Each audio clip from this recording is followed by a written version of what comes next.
WNYC supporters include research and clinical trials. Experts at the Mount Sinai Tisch Cancer Center deliver personalized treatments for patients. Learn more at mountsinai.org/cancercare. We find a way, Mount Sinai. Sponsoring WNYC means reaching hundreds of thousands of engaged and discerning listeners who've made our shows part of their daily routine. Find more on sharing your business message with WNYC's unique audience at wnyc.org/sponsorship.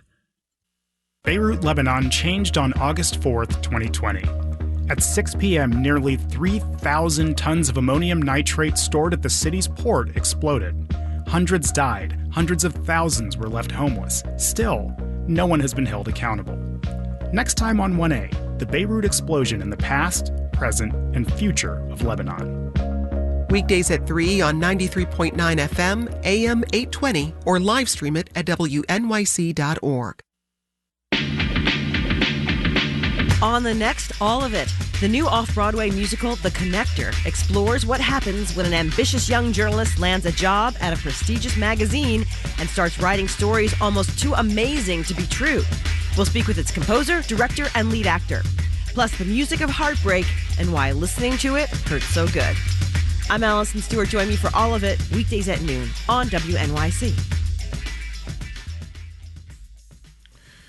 It's 6:51. Marketplace Morning Report is next on WNYC. And then later on Morning Edition, in just the past few weeks alone, journalists have walked out of more than 24 newsrooms across the USA because of layoffs, budget cuts, and expired contracts. Withholding our labor is essential to making sure that the boss knows that we have a seat at the table, that we have a voice, and we have a lot of collective power. More on this wave of union activism and its prospects for success. That's in about 15 minutes right here on WNYC.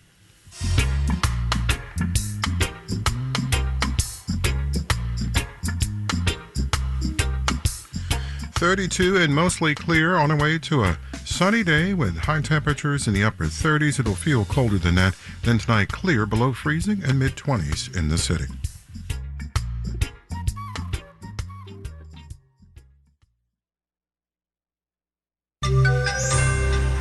Inflation is not vanquished. What that means for the economy.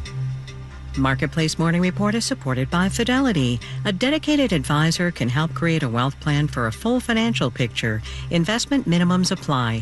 Fidelity Brokerage Services, LLC. And by Otter.ai. If someone's late to a meeting, Otter's AI-powered meeting assistant catches them up with a real-time meeting summary. More at Otter.ai. From Marketplace, I'm Sabri Benishore, in for David Brancaccio. We got the latest inflation data yesterday, and as you may have heard, it was worse than expected. The Consumer Price Index was higher in January than it was in December. That is the wrong direction. Year over year, inflation was up 3.1%. That was at least an improvement over December's. But the fact is we are still above the Federal Reserve's ideal inflation rate of 2%. Markets were not pleased. The S&P 500 and the Dow both fell 1.4%, and the NASDAQ fell 1.8%. For more, let us turn now to Ben Kumar. He's head of equity strategy at Seven Investment Management. Good morning. Good morning. So can we take a moment just to walk everyone through the why behind why stock markets didn't really like the fact that fighting inflation appears to be taking longer than expected? Yeah. The really simple way to think about it is that when inflation is high, the Federal Reserve will try and get inflation lower, usually by raising interest rates. What they're trying to do is suck a little bit of the excitement out of the economy. And we can all kind of see how that works. You know, higher interest rates mean that borrowing is a bit more expensive. So we're a little bit less likely to go and borrow and spend money. And it also means that savings accounts are a little bit more attractive. We might want to put a little bit more money in the bank to earn a bit of interest. So it just slows the whole economy down. The problem is that markets, as you'd expect, equity markets in particular, don't like a slow economy. They need growth to keep investments flowing. Yeah, and markets had one view. They didn't like it. But I'm wondering what yours is. Are you as sort of pessimistic as traders yesterday appear to have been?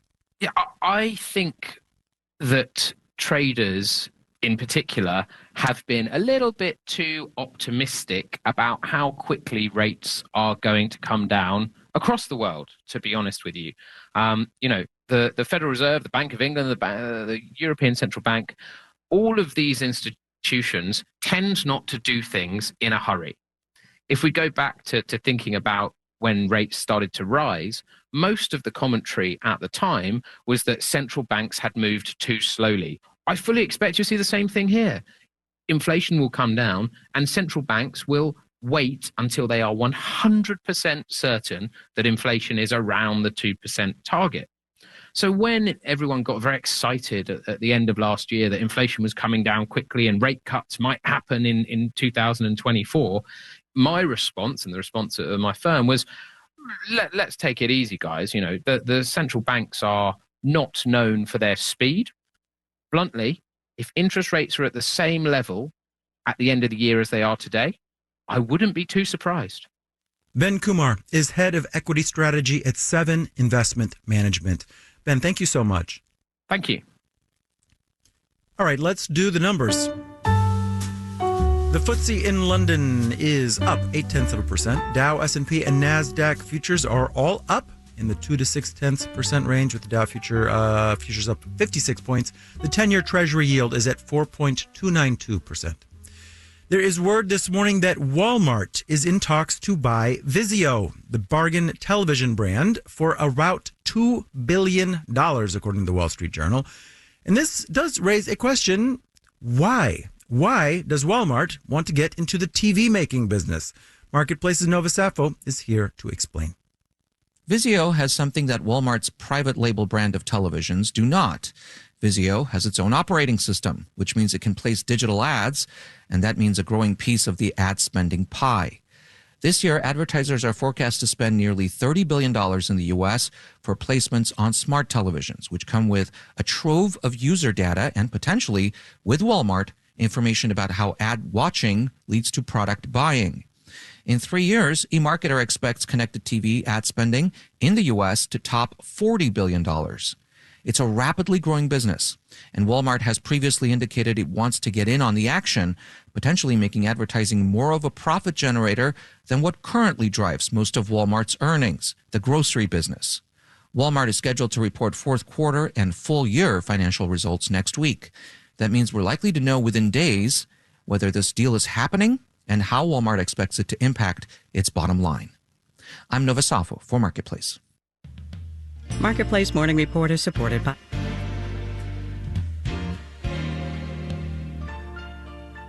Cocoa prices hit an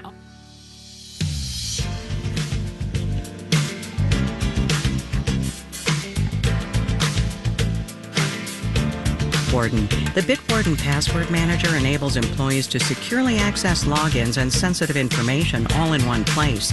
Learn more at bitwarden.com. And by Progressive. Progressive Commercial Insurance offers personalized rates and customizable coverages for your business vehicles. More at progressivecommercial.com. This Valentine's Day, the chocolate economy is not so sweet. Hershey warned last week it will be cutting jobs as part of an effort to trim costs by about $300 million. Consumers have pulled back on sweet stuff, with candy costing almost 5% more than it did a year ago, according to the latest inflation data. And costs are likely to keep climbing, as Marketplace's Megan McCarty-Carino reports.